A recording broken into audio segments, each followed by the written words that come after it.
नमस्कार साथियों, कैसे हैं आप लोग। आई होप आप लोग बहुत अच्छे होंगे और मजे में होंगे। तो आइए आज की इस वीडियो में हम लोग देखते हैं कक्षा 10वीं के राजनीति शास्त्र का पहला अध्याय जो है आप लोग का लोकतंत्र में सत्ता की साझेदारी। इस अध्याय को हम लोग पूर्णतः पढ़ चुके हैं। अगर आप लोग वो वाली वीडियो नहीं देखे हैं तो इसी वीडियो के नीचे डिस्क्रिप्शन बॉक्स में लिंक मिल जाएगा, जहां से जाके आप लोग देख सकते हैं। ओके, तो आइए आज की इस वीडियो में जो हम लोग हैं लोकतंत्र में सत्ता की जो साझेदारी आप लोग का अध्याय पहला जो है उसमें जितने भी प्रश्न दे रखे हैं, चाहे वो ऑब्जेक्टिव प्रश्न हो चाहे सब्जेक्टिव प्रश्न हो, सभी प्रश्न का उत्तर इसी वीडियो में हम लोग जानने वाले हैं। मतलब वन शॉर्टेड वीडियो है, मतलब एक बार इस वीडियो को देख लीजिएगा तो आपका जो ये अध्याय है पूरा कंप्लीट हो जाएगा। मतलब प्रश्न उत्तर आप लोग को समझ में आ जाएगा। ठीक है, एक और बात है कि रिवीजन के बिना ना डिवीजन संभव नहीं है, इसलिए मैं आप लोग से आग्रह करता हूं कि हमेशा आप किसी भी सब्जेक्ट को पढ़ रहे हैं तो उसका रिवीजन करते चले, तभी जाके मजा आएगा। हालांकि इस अध्याय को हम लोग बहुत अच्छी तरह से पढ़े हैं, ठीक है, तो प्रश्न उत्तर में ज्यादा दिक्कत नहीं होगा, आराम से समझ लेंगे। आइए शुरू करते हैं। ठीक है, आ जाओ भाई। सबसे पहला जो प्रश्न दे रखा है यहां पे, कह रहा है कि हर सामाजिक विभिन्नता, ठीक है, हर सामाजिक विभिन्नता सामाजिक विभाजन का रूप नहीं लेता है, क्यों? तो सबसे पहले आप इस प्रश्न को समझिए कि सामाजिक विभिन्नता क्या होता है। तो भाई मैंने आप लोग को सामाजिक विभिन्नता बताए थे कि समाज में हर एक जाति के लोग रहते हैं, हर एक धर्म के लोग रहते हैं, रहते कि नहीं रहते हैं, तो उसी को हम लोग क्या बोलते हैं, सामाजिक विभिन्नता बोलते हैं। ठीक है, अब सामाजिक विभाजन क्या हो गया? सामाजिक विभाजन, विभाजन का मतलब अलग होना, एक दूसरे से अलग होना। मतलब कोई एक सिंपल सा अगर मैं उदाहरण दूं, अगर मान लो यादव है और कुर्मी है, दोनों एक उन लोग का दोनों का एक दूसरे में विवाद हुआ और लड़ाई करके अलग क्षेत्र बना लिया। जो क्षेत्र बना लिया, बंटवारा कर लिया अपने क्षेत्र को, तो उसी क्षेत्र को क्या बोलेंगे, विभाजन बोलेंगे। उसी चीज को क्या बोलेंगे, विभाजन बोलेंगे। तो यहां पे यह कहा जा रहा है कि हर सामाजिक विभिन्नता सामाजिक विभाजन का रूप नहीं लेता है, आखिर क्यों? ठीक है, तो समझिएगा, उत्तर लिखना है कि हर सामाजिक विभिन्नता सामाजिक विभाजन का रूप नहीं लेता है क्योंकि सामाजिक विभाजन का कोई आधार नहीं होता है। ठीक है, जो व्यक्ति जिस जाति या जिस समुदाय में जन्म लेता है वह व्यक्ति उसी जाति या समुदाय का हो जाता है। कभी कभी दो अलग अलग समुदाय के लोग जो है विचार अलग अलग होता है। दो समुदाय के जब लोग होंगे उनके विचार अलग अलग होंगे। मान लिया आपके पड़ोसी में कोई और जात है, सिंपल सा उदाहरण, कोई और जात है, अगर आपके घर में आग लग गया तो सबसे पहले कौन जाएगा? वो पड़ोसी जाएगा आपको बचाने के लिए। तो उन लोग का विचार अलग है, सोच अलग है, लेकिन हित तो सबके समान होता है, परंतु उनका हित जो होगा समान ही होगा। उसी प्रकार से एक जैसे कि उदाहरण दिखा देता हूं आप लोग को, मुंबई में मराठियों के बीच हिंसा का शिकार हुआ था। जाति, वहां के जो लोग थे, ठीक है, लोगों की जातियां भिन्न भिन्न थी, परंतु उनका क्षेत्र एक ही था। अब मुंबई जो है, ठीक है, ध्यान दीजिएगा, मुंबई में अब मान लो मुंबई इतना बड़ा क्षेत्र है और ई वाला क्षेत्र से ई वाला क्षेत्र वाला का विवाद हो गया, तो ये क्षेत्र एक ही जगह है ना, क्षेत्र तो सीमित है। यहां वाले लोग अगर इस लोग से लड़ाई कर रहा है तो ये दोनों में अलग, यहां पे अलग जाति होगा, अलग धर्म के लोग हैं, यहां पे भी अलग अलग जाति होगा, अलग अलग धर्म के लोग हैं, लेकिन ये तो बांटा नहीं, बांटेगा जी, थोड़ा सा लड़ाई उड़ा हुआ, मुंह कान फुला फला, उसके बाद सब ठीक हो जाता है। तो यही होता है कि सामाजिक विभिन्नता सामाजिक विभाजन का रूप नहीं ले सकता है, वो अपना क्षेत्र नहीं बदल सकता है। हाँ, अगर देश की बात आए तो देश में क्या होता है, देश का विभाजन हो जाता है, एक देश जो है दूसरे देश से अलग हो जाता है। यह चीज समझ में आ गया? तो आप लोग को आंसर करके लिख देना है कि हर सामाजिक विभिन्नता सामाजिक विभाजन का रूप नहीं लेता है क्योंकि विभाजन का कोई आधार नहीं होता। जो व्यक्ति जिस जाति जिस समुदाय में जन्म लेता है वह व्यक्ति उसी समुदाय का हो जाता है। कभी कभी दो अलग अलग समुदाय के लोग जो हैं अलग अलग विचार अलग अलग होता है, परंतु उसका हित जो है समान होता है। जैसे कि मुंबई में मराठियों के साथ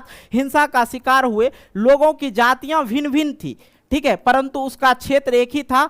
तो हर सामाजिक विभिन्नता सामाजिक विभाजन का रूप नहीं लेता है। आई होप ये पहला प्रश्न था आप लोग को समझ में आ गया। जो भी चीजें होगा ना हम लोग उसको अच्छी तरह से समझेंगे, ठीक है। तो भैया एक और रिक्वेस्ट है, आप लोग ना इस वीडियो को लाइक नहीं करते हो, ये बहुत गलत बात है। इतने अच्छे तरीके से आप लोग को मैं समझाता हूं, लाइक नहीं करते हो तो बहुत दिक्कत होता है, ठीक है। इसलिए इस वीडियो को लाइक करना और दोस्तों के साथ शेयर करना। ओके, आइए हम लोग दूसरे प्रश्न की ओर आते हैं। दूसरा प्रश्न है हमारे पास सामाजिक अंतर। सामाजिक अंतर, अब सामाजिक अंतर क्या होता है? समाज में अलग अलग जाति के लोग रहते हैं। हमारे समाज में ऐसा नहीं कि हमारे समाज में कुर्मी है तो कुर्मी रहेगा, यादव रहेगा तो यादव रहेगा, ऐसा है जी। एक गांव में जो है कहा जाता है, सुने होंगे ना, बाराती। बाराती सुने तो बाराती का मतलब होता है 12 जाति मिलकर जाता है। तो एक गांव जो होते हैं बहुत सारे जातियां होते हैं। अब उस जाति में क्या होता है, भेदभाव होने लगता। तो जातियों के बीच भेदभाव सामाजिक अंतर हो गया, ठीक है। अंतर सामाजिक विभाजन का रूप ले लेता है कैसे? अब समाज में मान लो 2-3 तरह के जाति हैं, यादव हो गया, पासवान हो गया, कुर्मी हो गया, और भी बहुत सारी जाति है। तो वो सभी जाति जो है आपस में क्या कर लिया, लड़ लिया। लड़ने के बाद जो है अगर विभाजन के, समाज में विभाजन किस प्रकार होता है ये समझ लीजिए। देखिए कह रहा सामाजिक अंतर कब और कैसे सामाजिक विभाजन का रूप ले लेता, किस प्रकार ले लेता, ध्यान से समझिएगा। यहां पे सामाजिक अंतर एवं सामाजिक विभाजन में बहुत बड़ा अंतर पाया जाता है, ठीक है। सामाजिक अंतर तो हो गया एक दूसरे के बीच में क्या हो गया, विवाद हो गया, तो ये अंतर हो गया। विभाजन का मतलब हो गया अलग होना, ठीक है। तो सामाजिक विभाजन तब होता है जब कुछ सामाजिक अंतर दूसरे अनेक विभिन्नताओं से ऊपर और बड़े हो जाते हैं। अब यहां पे चर्चा ये होता है कि जो पहले के जमाने थे, अभी तो सब जितने भी जाति है सब समान है, तो पहले के जो जमाने में थे उस जमाने में, अभी अगर मैं बात करूं वर्ण किसको कहते हैं, जातियों के समूह को वर्ण कहा जाता। कल की वीडियो में मैंने आप लोग को बताया था। तो वर्ण में जो है सबसे पहले ऊपरी पदक्रम पे जो है ब्राह्मण को रखा गया। किसको रखा गया, ब्राह्मण को। उसके बाद किसको रखा गया है, क्षत्रिय को रखा गया, क्षत्रिय को, जिसको कहते हैं राजपूत भूमिहार वगैरह रहता है, ठीक है। उसके बाद जो रहता है वैश्य रहता है। कौन रहता है, वैश्य रहता है। उसके बाद आ जाता है आप लोग का शूद्र।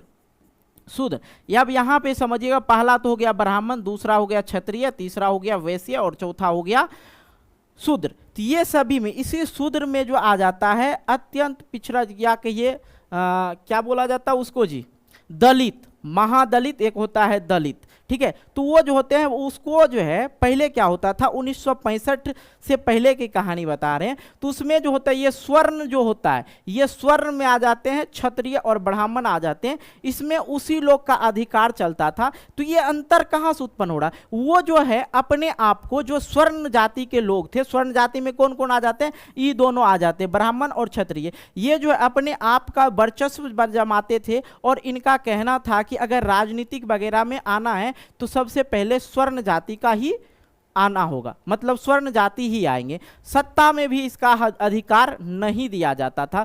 तो ये जो है समाज में तो सभी वर्ग के लोग रहते हैं, नीचे वर्ग रहे या ऊंचे वर्ग के लोग हो, सभी रहते हैं, ठीक है। अब ये जो है स्वर्ण और दलित, स्वर्ण बारे में समझ गए, स्वर्ण और दलितों का अंतर एक सामाजिक विभाजन हो गया। क्योंकि पहले जो होता था, जो दलित लोग होते थे उनको छूना एक तरह से समझिए पाप होना। अगर उनका दर्शन हो गया तो एक तरह से समझिएगा कि आज का दिन अशुभ होता है। ये पहले चीजें, ये जो चीजें थी पहले माना जाता था, क्योंकि उस समय जो लोग थे शिक्षित नहीं थे मेरे ख्याल से, ठीक है। उस समय के लोग शिक्षित नहीं थे, इस चीज को मानते थे। अरे इंसान है, हर कोई इंसान है, जाति कोई मैटर नहीं करता है, किसी भी जाति से, आपका व्यवहार सबसे ज्यादा मैटर करता है, ठीक है। तो ये जो है एक सामाजिक विभाजन है, क्योंकि दलित संपूर्ण देश में आमतौर पर गरीब थे, वंचित एवं बेघर थे और भेदभाव का वो ज्यादातर शिकार होते थे। जबकि स्वर्ण जाति के जो लोग थे आमतौर पर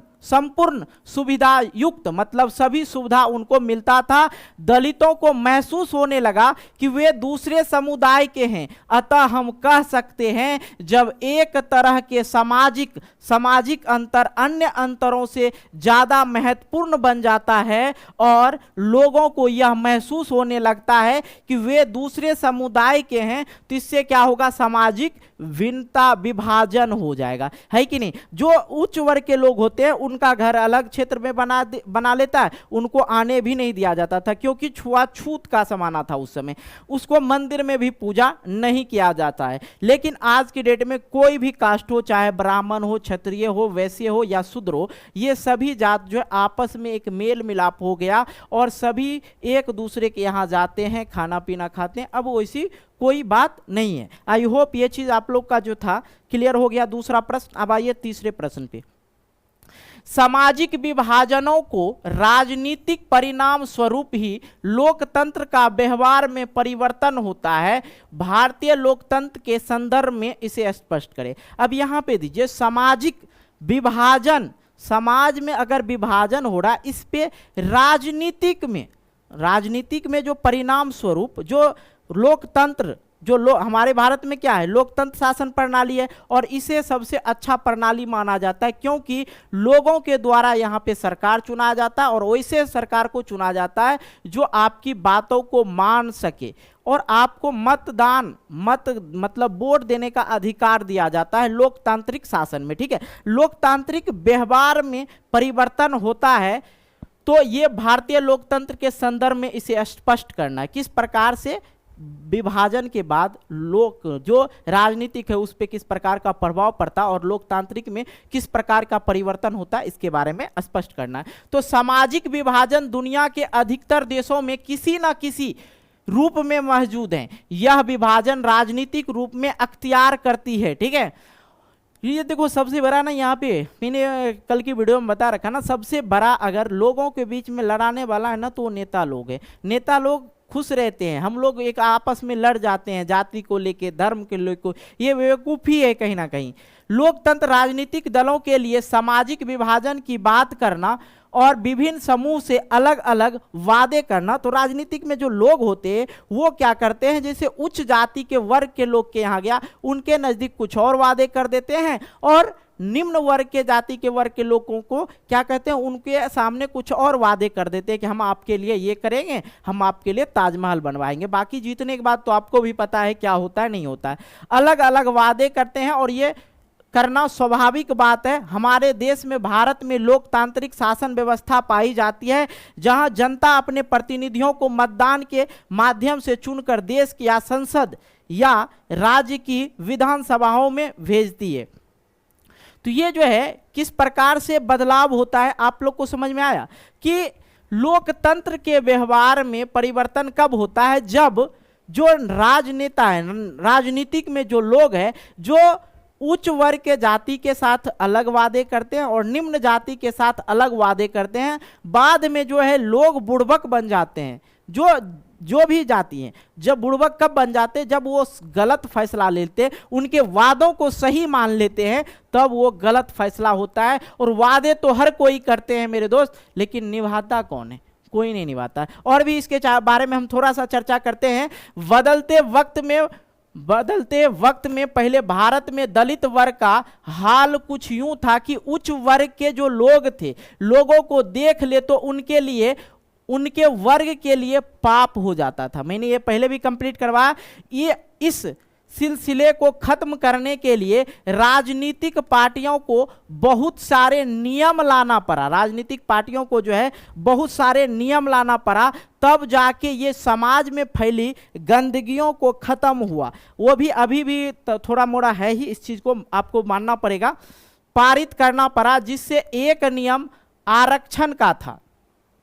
अब भैया यहाँ पे क्या हुआ, लोगों के जब भेदभाव होने लगे तो जो नेता लोग था इसे एक करने के लिए क्या क्या, काहे कि मैंने आपको बताया जो दलित लोग थे, जो दलित लोग थे उनको ज़्यादातर अधिकार भी प्राप्त नहीं थे, उनके साथ छुआछूत की ये चीज़ें अवधारणाएं चलती आ रही थी। तो उन लोगों का जो मन को ऊपर करने के लिए, बराबर करने के लिए उनको आरक्षण देना शुरू कर दिया। सरकार पढ़ाई को लेके, नौकरी को लेके, हर चीज़ में उनको आरक्षण देना शुरू किया ताकि वो लोग ऊपर उठ के आए, ठीक है, वो एक हो जाए। तो लोकतंत्र पे जो है, लोकतंत्र में क्या क्या बदलाव हुआ, तो ये चीज समझ में आया आपको। देखिए यहां पे जो प्रश्न था आपका, राजनीतिक विभाजन, राजनीतिक परिणाम स्वरूप लोकतंत्र के व्यवहार में क्या परिवर्तन होता है, भारतीय लोकतंत्र के संदर्भ में इसे स्पष्ट करें। तो ये जो है, जो राजनीतिक करने वाले लोग हैं, राजनेता जो लोग हैं, वो लोग क्या किए, इसके साथ जो गलत व्यवहार हो रहा था उसके लिए उसने क्या परिवर्तन कर दिया। लोकतांत्रिक राज्य में ही, दोनों तो एक ही राज्य में रह रहे हैं, दोनों एक ही देश में रह रहे हैं, लेकिन उनके लिए क्या नियम लागू कर दिया, उनके लिए आरक्षण बना दिया। आरक्षण का था जिसके तहत दलित वर्गों के लिए कुछ खास अधिकार तय कर दिया गया और इसी में जो है बहुत सारे अधिकार उनको प्राप्त हो गया। किनको, जो दलित लोग थे, ठीक है। अब वो भी आगे उठकर आए, देखिए, ठीक है। भारतीय लोकतंत्र भारत में रहने वाले लोगों से निर्मित होता है और सामाजिक विभाजन भी कहीं ना कहीं लोगों के वजह से ही है, लोगों के कारण होता है और इसका सीधा सीधा असर भारत के लोकतांत्रिक राजनीतिक पर पड़ता है। आई होप ये चीज आप लोग को समझ में आ गया होगा। समझे कि नहीं समझे जी? किस प्रकार से लोकतांत्रिक शासन प्रणाली में लोकतंत्र सभी के लिए बराबर होता है, लेकिन किस प्रकार से दलितों को उठाया जाता है, इस चीज के बारे में समझ गए, ठीक है। कोई दिक्कत हुआ नहीं ना? आइए आगे हम आपको समझाते हैं। 70 जो 70 होता है, 70 का मतलब क्या हो गया, 1970। 1970 के दशक, जो दशक था, दशक मतलब 10 साल, दशक का मतलब क्या होता है 10 साल, और शताब्दी का मतलब क्या होता है 100 साल। 1970 के दशक से जो पहले था, क्या होता था उसके बारे में मैंने इस प्रश्न का आंसर उस पहले वाला वीडियो में भी बता दिया था आप लोग को। अगर नहीं देखे जरूर देखिएगा, बहुत अच्छी तरीके से समझाएं। अब समझिए, दशक से आधुनिक दशक के बीच भारतीय लोकतंत्र का सफर सामाजिक न्याय के संदर्भ में संक्षिप्त वर्णन करें। अब देखो, लोग जो है धीरे धीरे जो है अब शिक्षित होने लगे, पढ़ने लगे और शिक्षा प्रणाली में आने लगे, मतलब शिक्षित होने लगे। उन लोग को लगने लगा, जो पिछड़े जाति थे, जो दलित वर्ग के, महादलित वर्ग के लोग थे, वो लोग भी अब सोचने लगा कि भैया हमें भी पढ़ना चाहिए, हमें भी अपने अधिकार को जानना चाहिए कि भारत में लोकतांत्रिक व्यवस्था में किस तरह नागरिक को कौन सा अधिकार प्राप्त है। जब तक नहीं पढ़ेंगे कैसे जानेंगे। तो वो उस समय भी स्वर्ण जाति के जो लोग थे वो पढ़े लिखे थे, वो शिक्षित थे, वो जानते थे, ठीक है, और इसलिए इन लोग को दबा दिया जाता था। तो होता क्या है, पहले जो था 1967 में जो स्वर्ण जाति की मैंने बारे में चर्चा किया, स्वर्ण जाति ही सत्ता में रहते थे। तो धीरे धीरे जो लोग जो है मध्यम जाति के जो लोग होते, मिडिल क्लास के जो जाति होते, मैंने आपको बता दिया है ना, शूद्र में जो भी आते हैं, उसके बाद वैश्य में जो आते हैं, इसके बारे में चर्चा किया। तो उसमें जो लोग आते, वो लोग जो है धीरे धीरे जो है सत्ता में अपना वर्चस्व दिखाने लगा। और आधुनिक युग में जो आकर धीरे धीरे जो है, आधुनिक युग आते, अभी का क्या युग है, आधुनिक युग है, इसमें जो है दलित वर्ग के लोग भी जो है आगे बढ़ने लगा और वो भी सत्ता में साझेदारी ढूंढने लगा, मतलब मुझे भी सत्ता में आना है। इसी तरह की कहानी है यहाँ पे जो प्रश्न था, 70 दशक के आधुनिक दशक के बीच भारतीय लोकतंत्र का सफर सामाजिक न्याय के संदर्भ में एक संक्षिप्त वर्णन करें। आइए समझते हैं। 70 के दशक में पहले भारत की राजनीतिक स्वर्ण, जो मैंने आपको जाति बताया, सुविधा परस्त हित समूह के हाथों में थी, ठीक है। अर्थात 1967 तक भारतीय राजनीति में स्वर्ण जाति का वर्चस्व रहना और 70 से 90 की दशक के बीच स्वर्ण और मध्यम पिछड़े के उपरांत पिछड़ी जातियों का वर्चस्व तथा उसके बाद दलितों की जागृति की अवधारणाएं राजनीतिक गलियारियों में उपस्थित दर्ज कराती रही और नीतियों की प्रभावित करती रही। भारतीय राजनीति के इस महामंथन में पिछड़े और दलितों का संघर्ष प्रभावी रहा। सीधी सी बात समझिए, आधुनिक दशक में जो है राजनीतिक का पलड़ा दलितों और महादलितों के बीच में ऐसे बिहार के संदर्भ के पक्ष में झुकता दिखाई दे रहा है। सरकार की नीतियां के सभी परिदृश्यों में दलित का न्याय की पहचान सबके केंद्र बिंदु का विषय बन गया। आई होप ये चीज जो मैंने आप लोग को लेक्चर से समझा यही चीज यहाँ पे दे रखा है, समझ ही गए होंगे, कोई दिक्कत नहीं हुआ होगा। आइए अगला 5वें नंबर प्रश्न को देखते हैं। 5वें नंबर प्रश्न है कि सामाजिक विभाजन मतलब समाज में बंटवारा, राजनीतिक परिणाम किन किन चीजों पर निर्भर करती है। सामाजिक विभाजन जो है राजनीतिक परिणाम किन किन चीजों पर निर्भर करती है ये बताना है। तो इसमें लिखना आप लोग को सामाजिक विभाजन राजनीतिक 3 तत्वों पर निर्भर करती है जो निम्नलिखित है। ध्यान से समझिएगा कि यहाँ पे क्या होता है।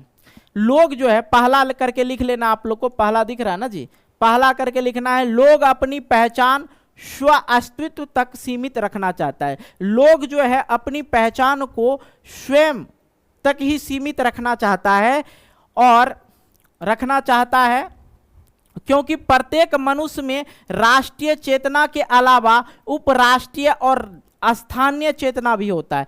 राष्ट्रीय मतलब राष्ट्र के प्रति तो सबका सोच बराबर ही रहता है। अगर बात करें, अगर पाकिस्तान हिंदुस्तान में लड़ाई हो जाते हैं तो हिंदुस्तान के हर एक नागरिक बलबूते से खड़े हो जाते हैं कि तोड़ देंगे, है कि नहीं। तो ये हो गया राष्ट्रीय भावना। तो राष्ट्रीय चेतना मतलब राष्ट्र के प्रति सोच। उसके बाद आता है उपराष्ट्रीय चेतना। उपराष्ट्रीय चेतना मतलब अपने समाजों के बारे में सोचना या स्थानीय जहां पे आप रहते हैं उस समाज, उस कॉलोनी, उस मोहल्ले के बारे में सोचना, ये स्थानीय चेतना हो गया। अगर एक भी चेतना बाकी चेतनाओं के कीमत पर उग्र होने लगती है तो ये समाज में जो है असंतुलित पैदा कर देता है, मतलब अनवायलेंस होने लगता है। अब देखो समाज में हर एक जाति के लोग रहते हैं, हर एक कास्ट के लोग रहते हैं, लेकिन एक ही पत्तल पे एक ही लाइन में बैठ के सब लोग खाते हैं। वो क्या है? वो भाईचारा है। तभी तो हम लोग ये सभी जात के वर्ग के लोग जो है एक यहाँ से वहाँ बैठ जाते हैं, भोज खाने के लिए बैठ जाते हैं। तो ये सोच है। अगर कोई भी जाति उसमें से कोई भी, ये जो चेतना बताया स्थानीय चेतना और उपराष्ट्रीय चेतना और राष्ट्रीय चेतना, अगर इसमें से किसी भी चेतना अगर अधिक हो जाए, मतलब किसी कोई कहने लगा हमरा है न कोई न, तो फिर क्या होगा? लोगों और समाजों के बीच में अनबैलेंसिंग पैदा होगा, मतलब लोगों में भी जो है असंतुलित पैदा हो जाएगा। लोग जो एक दूसरे से लड़ना झगड़ना शुरू कर देगा। ठीक है। तो दूसरा, किसी समुदाय या जो नेता लोग होता है कि जो राजनीतिक परिणाम है, किस प्रकार से राजनीतिक में सामाजिक विभाजन को राजनीतिक परिणाम किन किन चीजों पर निर्भर करता है, इसके बारे में समझ रहे हैं। तो उसके बाद क्या होता है, जो नेता लोग होते हैं वो किसी समुदाय या क्षेत्र विशेष की मांग अगर कोई लोग कर रहे हैं समाज में, राजनीतिक दल कैसे उठा रहे हैं, तो संविधान के अनुसार, संविधान के दायरे में, सीधी सी बात, संविधान के अनुसार या संविधान के दायरे में आने वाली दूसरे समुदाय के नुकसान ना पहुंचे वही मांगों को वो लोग पूरा करते हैं। ऐसा नहीं है कि लोग का मांग कुछ, नीचे वर्ग के लोग का मांग कुछ और हो गया और ऊंचे वर्ग के लोग का मांग कुछ और हो गया और वो चीज़ संविधान में नहीं दे रखा तो उस चीज़ों को वो निगलेक्ट कर देते हैं, हटा देते हैं। तो आगे आइए समझते हैं। तीसरा, सामाजिक विभाजन राजनीतिक का परिणाम सरकार के रूप पर निर्भर करता है कि सरकार आपने किस प्रकार की चुनी है। ठीक है। यह भी महत्वपूर्ण है कि सरकार इन मांगों पर क्या प्रतिक्रिया व्यक्त करता है। देखो कोई भी सरकार रहे वो समाज के प्रति काम करे। ठीक है। समाज में जो सबके लिए बेहतर हो वही काम सरकार करते हैं। ये नहीं कि इसके लिए बेहतर है बगल वाला के लिए बेहतर नहीं है तो वो काम कर देंगे, तो वो गलत होता है। ठीक है। वो क्या होगा? गलत होगा। इससे क्या होगा? समाज में विभाजन हो जाएगा। तो सामाजिक विभाजन राजनीतिक परिणाम किन किन चीजों पर निर्भर करती है, आई होप आप लोग समझ गए। पहला तो आपको मैंने बताया कि जो भी लोग हैं वो अपना पहचान अस्तित्व को सीमित रखना चाहता है क्योंकि उनके अंदर ना राष्ट्रीय और उपराष्ट्रीय और स्थानीय रहता है और इनमें से कोई भी अनबैलेंसिंग हुआ तो क्या होगा? खराब हो जाएगा। तो इस चीज को जो राजनीतिक सत्ता में है वो लोग इस चीज को बचा के रखते हैं, संभाल के रखते हैं, लोगों को समझाते हैं। ठीक है। दूसरी बात कि किसी भी समुदाय या क्षेत्र विशेष की मांग पर राजनीतिक दल कैसे उठे, कैसे उठा रहे हैं, तो संविधान के अनुसार या संविधान के दायरे में आने वाली और दूसरे समुदाय को किसी भी प्रकार का नुकसान ना हो, वही काम और वही लोगों की मांग को वो लोग समझते हैं। और बाकी अगर किसी भी चीज को दिक्कत होगा तो ये समस्या पैदा हो सकता है। दूसरी बात कि सरकार पर भी निर्भर करता है कि आपने सरकार किस प्रकार का चुना है। सरकार, बहुत सारे ऐसे सरकार होते हैं जो जातिवाद कर देते हैं, ठीक है, जाति, अपने जाति के पक्ष से, और इसमें बहुत सारे प्रश्न हैं जो आपको समझना बहुत ही ज्यादा जरूरी होगा। चलिए, भावी यहां पे है, भावी समाज में लोकतंत्र के जिम्मेदारी और उद्देश्य पर एक औक्षिप्त टिप्पणी लिखें। भावी समाज, भावी मतलब होता है चाहत, मतलब समाज में सबके लिए समान कार्य हो। तो भावी समाज में लोकतंत्र की जिम्मेदारियां और उद्देश्य पर एक टिप्पणी लिखें। तो आप लोग को टिप्पणी लिखने के लिए आता है 5 नंबर का, समझे? ओके,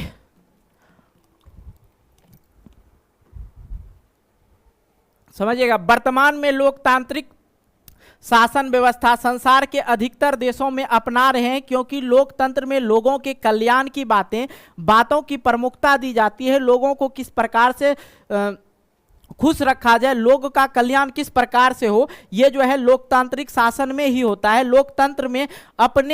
लोकतंत्र इसी वजह से टिका हुआ कि लोगों का बात सुना जाता है, ना कि सरकार अपना मनमौजी। राजतंत्र के बारे में मैंने आप लोग को चर्चा किया था। राजतंत्र में कुछ राजा ऐसे होते हैं, इसमें तो एक और बात समझ लीजिए, यहाँ पे राजा बनेगा, ओकर बाद ओकर बेटा बनेगा, फिर उसके बाद उसका पोता बनेगा। कौन बनेगा? पोता बनेगा। ये जो है इस तरह से बनता है राजतंत्र में। लेकिन लोकतंत्र में क्या होता है? लोकतंत्र में क्या होता है, यहाँ पे लोगों के द्वारा चुना जाता है। जनता का, मैंने बताया था, जनता का, जनता के लिए ये कल्याण करते हैं और जनता के द्वारा चुना जाता है, जनता के द्वारा चुना जाता है, ठीक है। तो प्रश्न हमारा है कि भावी समाज में लोकतंत्र की जिम्मेदारियां और उद्देश्य पर एक टिप्पणी लिखें। मतलब जो समाज है किस प्रकार से खुशहाल रहते हैं लोकतांत्रिक शासन प्रणाली में, इस प्रकार से इस पे एक टिप्पणी लिखने के लिए कहा जा रहा है। आई होप समझ गए। तो लोकतांत्रिक शासन क्यों पसंद है लोगों को? क्योंकि लोगों के द्वारा चुना जाता है और लोगों के लिए वो काम करते हैं जिसको चुनते हैं, ठीक है। जनता के लिए, जनता के लिए और जनता के द्वारा चुना जाता है। तो इसमें अधिकतर देश जो अब चाहता है, अधिकतर देश में रहने वाले लोगों को नागरिक बोला जाता है। जो लोग किसी भी देश में देश में रहने वाले लोगों को नागरिक बोला जाता है। तो सभी देशों के नागरिक जो हैं अब ये चाह रहे हैं कि हमारे देश में भी, सभी देश के लोग चाहते हैं कि भैया लोकतांत्रिक शासन व्यवस्था हो। तो इससे क्या होगा, उन्हें आसान होगा। नहीं तो राजा बनेगा, उसके बाद बेटा बनेगा, उसके बाद पोता बनेगा, तो मनमौजी करते रहता है। यहाँ पे अगर सरकार गड़बड़ाया ना, अगर लोगों का एक और बात कहना, अगर हम बना सकते हैं तो बिगाड़ भी सकते हैं। तो ये कहाँ होता है? लोकतांत्रिक शासन प्रणाली में होता है।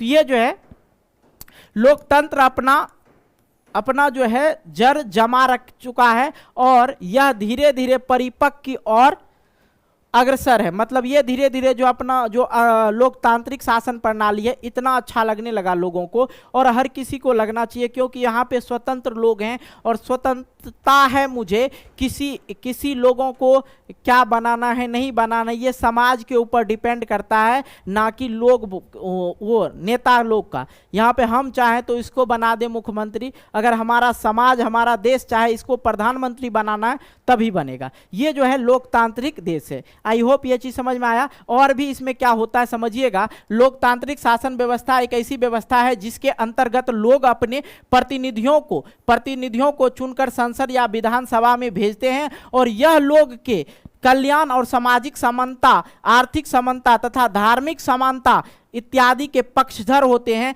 इसी शासन तंत्र के अंतर्गत लोक कल्याणकारी राज्य बनाया जाता है कि लोकतंत्र कल्याणकारी राज्य भी बनाया जाता है। राज्य में जो है क्या किसी व्यक्ति को क्या दिक्कतें नहीं है, उसके कल्याणकारी राज्य भी बनाया जाता है। इस शासन व्यवस्था में जनता अपने प्रतिनिधियों को चुनता है और वे प्रतिनिधि जनता की भलाई के लिए कार्य करता है। आई होप ये चीज समझ में आ गया कि भावी समाज में लोकतंत्र का जिम्मेदारी पर अगर टिप्पणी लिखने के लिए बोले तो इस प्रकार से आप लोग लिख सकते हैं। तो क्या लिखेंगे, एक बार फिर से देखना है और याद हो जाए ताकि आप लोग को कि वर्तमान में लोकतांत्रिक शासन व्यवस्था संसार के अधिकतर देश में अपना रहे हैं, क्योंकि लोकतंत्र में लोगों के कल्याण की बात की प्रमुखता दी जाती है। लोकतंत्र जो अपना जड़ जमा चुका है और यह धीरे धीरे जो है परिपक्व और अग्रसर होते जा रहे हैं।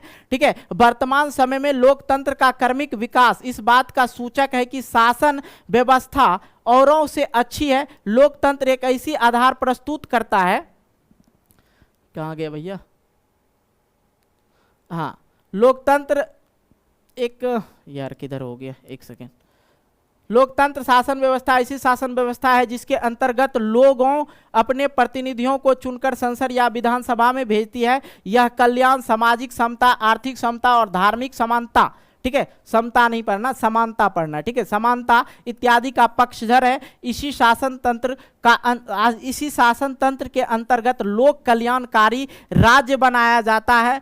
ठीक है, इस शासन व्यवस्था में जनता अपने प्रतिनिधियों को चुनती है और वे जो चुने जाते हैं प्रतिनिधि जो है जनता की भलाई के लिए काम करते हैं। इसे ही हम लोग क्या कहें, इसी के बारे में लिखना था और कुछ लिखना है, 2-4 लाइन अपनी मर्जी से लिख सकते हैं, कोई दिक्कत नहीं। क्योंकि लोकतंत्र क्यों पसंद है लोगों को, जो आज लोकतंत्र इतना क्यों पसंद है भैया, अगर सवाल है तो 1 मिनट पानी पी लेते हैं।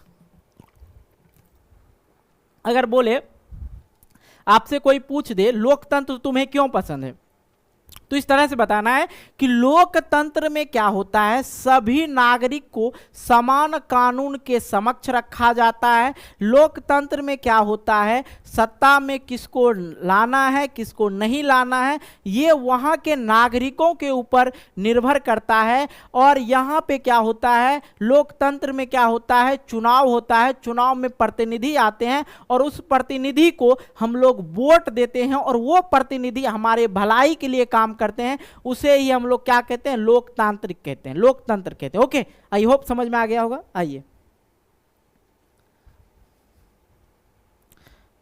चलिए, यहां पे जो था आपका 10वां प्रश्न आंसर समझ गए होंगे आप लोग, ठीक है। आइए अब हम लोग जो हैं 11 नंबर प्रश्न को करते हैं। यहाँ पे एक ये वाला जो है आप लोग लिख सकते हैं, लेकिन उतना नहीं है, बाकी चीज़ों तो मैंने समझा ही रखा है। और यही लोकतांत्रिक में जो है जो भी धर्म जाति के लोग हैं सब एक तरह से एक दूसरे के समान रहते हैं, कोई दिक्कत की बात नहीं है। यहाँ पे ऊंच नीच गरीब अमीर की बात नहीं होती है, ठीक है। अब आइए 11 नंबर प्रश्न को करते हैं, ठीक है। अब इसमें जो है 11 नंबर प्रश्न आपके किताब में दे रखा, बाकी बीच में ऑब्जेक्टिव चिपकाया जाता था, तो ऑब्जेक्टिव को भी हम लोग बाद में देखेंगे, टेंशन नहीं लेना है। तो भारत किस तरह जातिगत असमानताएं जारी है, भारत में किस तरह के जातिगत असमानताएं जारी है, ये प्रश्न है। तो इसको हम लोग समझते हैं। भारत में भिन्न भिन्न जाति के लोग रहते हैं, चाहे वो किसी भी धर्म से संबंध रखते हो, यहाँ जातिगत विशेषताएं पाई जाती है, क्योंकि भारत जो है विविधताओं का देश है। यहाँ पे कोई धर्म को राज्य धर्म घोषित नहीं किया जाता है, यहाँ पे किसी भी जाति को राज्य जाति घोषित नहीं किया जाता है। भारत जो है विविधताओं का देश है।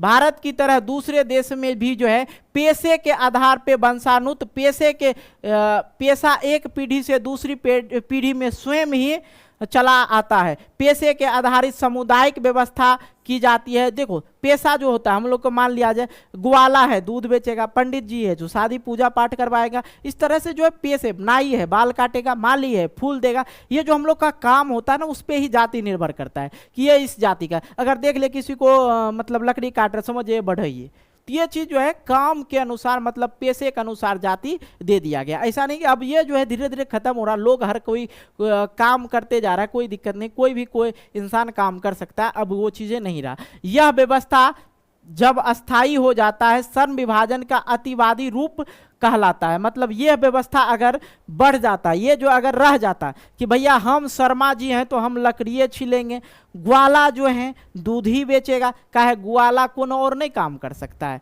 काहे नहीं करेगा, वो अपना बिजनेस किसी भी प्रकार की बिजनेस धंधा व्यवस्था कर सकता है, कोई दिक्कत की बात नहीं। अगर यही रहता कि भैया हम माली हैं तो फूले देंगे, तो फिर जो है भारत में क्या हो जाएगा, गरीबी आ जाएगा, धीरे धीरे और गरीब हो जाएगा, है कि नहीं। ये चीज़ें तो वंशागत आधारित कहीं ना कहीं काम नहीं होता। हालांकि अभी भी कुछ ना कुछ है और कुछ लोग इससे हट चुके हैं कि ऐसा नहीं कि हम यादव जी हैं तो गाय को ही पालें, नहीं है। यादव जी भी बड़े बड़े पोस्ट पे हैं, बड़ा बड़ा शोरूम खोल रखे हैं, अपना अपना व्यवस्था अलग अलग करते जा रहे हैं। अगर ऐसा हुआ तो कहीं ना कहीं ये श्रम विभाजन का अतिवादी रूप कहलाता है, जिसे हम जाति के नाम से पुकारने लगते हैं।